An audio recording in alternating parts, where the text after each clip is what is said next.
Greetings from SNEC Shanghai 2026. I am Shravan Chunduri, Head of Technology at TaiyangNews, the team of TaiyangNews on the floors of SNEC. Right now, I am at the booth of Oriental FlexTech. So they have a very cool solution that can practically replace the rigid fixed tilt mounting with a very flexible cable-based mounting system. So Shu is here to give us more details. Shu, Yeah, please.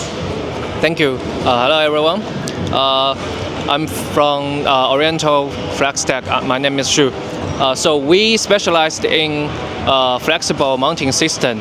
As you see, we use cable to fix the modules, and we can go our product. We can go like 60 meters span and 15 meters height, and we make complicated scenarios to be possible for solar installation. We have many built projects in China for different scenarios, as wastewater treatment plant, fish pond, and mountains.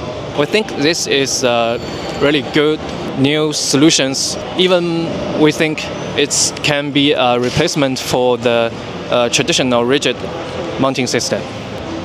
If you have any questions, you can contact me. Thank you very much.